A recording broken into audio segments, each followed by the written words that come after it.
Is Imran Khan a populist? By Nadeem F. Paracha. I'm taking it from the Smoker's Corner, Sunday special.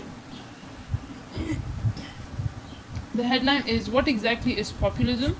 Political scientists have been unable to define it since populism is not an ideology. But can one identify similarities among populist leaders? Okay, the meaning of this word populist, it is a philosophy in which the rights of the poor are exploited by privileged elites of the society. Okay, starting with the article. A columnist recently described the Prime Minister of Pakistan, Imran Khan, as a populist.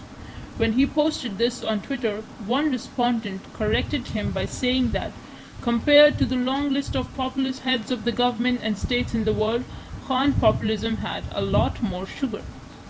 Is populism a problem? Most political scientists seem to think so, especially those who are now studying populism in a lot more depth due to its rise across various countries in Asia, Europe, and America.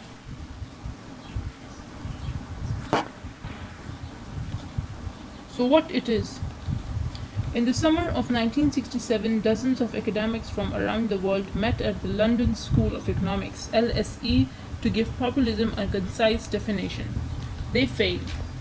They concluded that there was no clear way to define populism because it wasn't a fully realized ideology. What's more, populism can emerge from left as much as it can from the right, and it can be found in an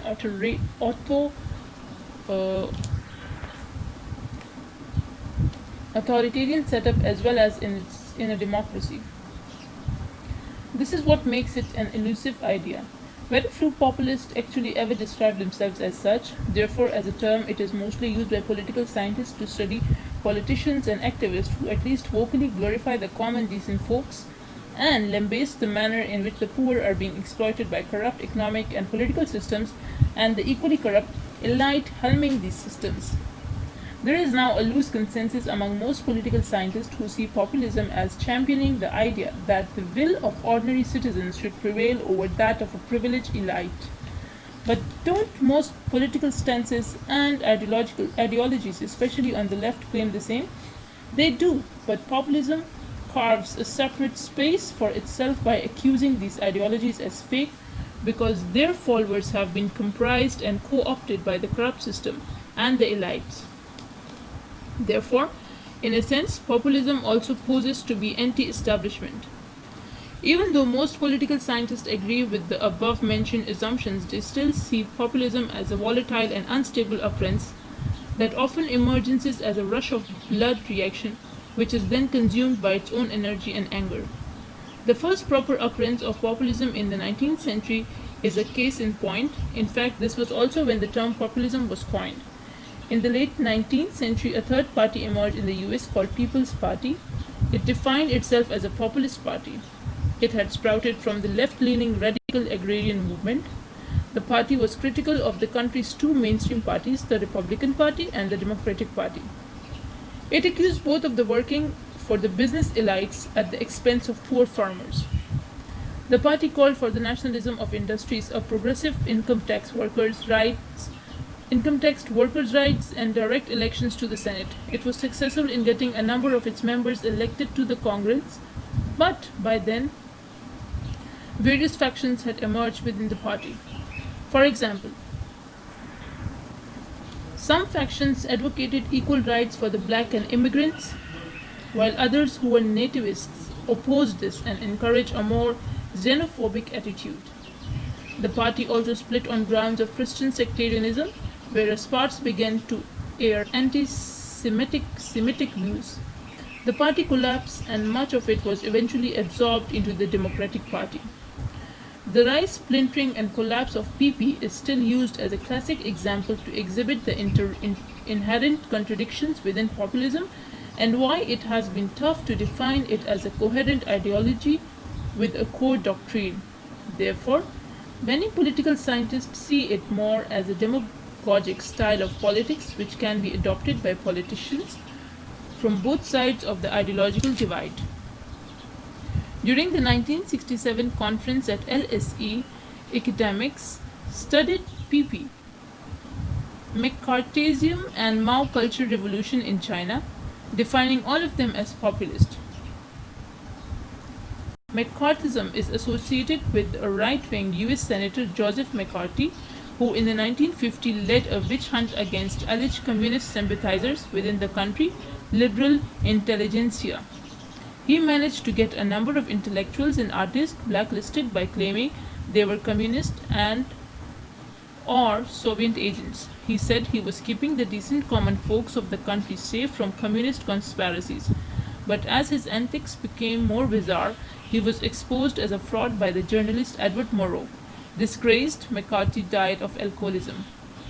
The conference also explained Mao Cultural Revolution as a populist because even though emerging from the left, it too instigated the common folk to take to task the corrupt elite of Mao's own party.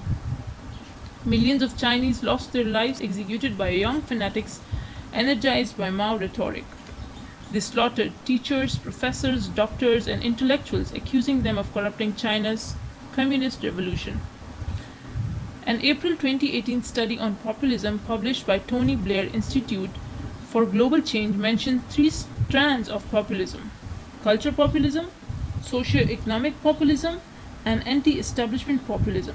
However, all three are not distinct from each other and overlap. The study agrees that populism is an elusive term, but all forms have at their core the claim of fighting for the common people against the corrupt elites. The report suggests that cultural populism has been the most popular in recent times, which claims that true people are the native members of the nation state and not outsiders such as immigrants, criminals, ethnic and religious minorities, and cosmopolitan elites.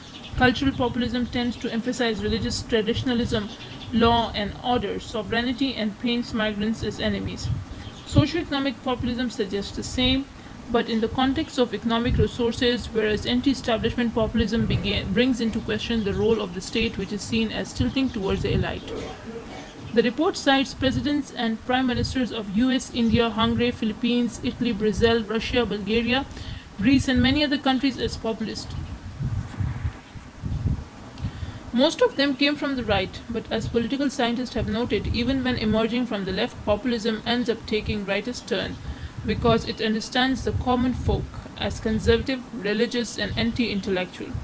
We saw this happen to the populist Zere Bhutto once, leftist regime in Pakistan. So where does Prime Minister Imran Khan fit into all this? Like the 19th century American populist, he derided the country's two established parties, the PPP and PMLN, as parts of a corrupt ruling elite. However, populism's inherent contradictions were quick to surface when his party welcomed many former members of the two corrupt parties. The inherent contradiction surfaces again in his socio-economic populism when his pro-poor rhetoric stands in stark contrast to his regime over tilt towards the business communities, or at least the ones supporting him. Like McCarthy, he also detests the liberal intelligentsia. Personally, his culture populism is devoid of any distaste for minority groups, but as was inherent in the American PP. There are many elements within Khan's PTI who hold overtly xenophobic views against minorities. The anti-establishment factor in his populism is squarely relegated to sidelining the two established mainstream parties. Otherwise, his rise to power and stay here is largely aided by military establishment, which sees him as the most feasible candidate to oversee the kind of hybrid democracy it wants to retain in Pakistan.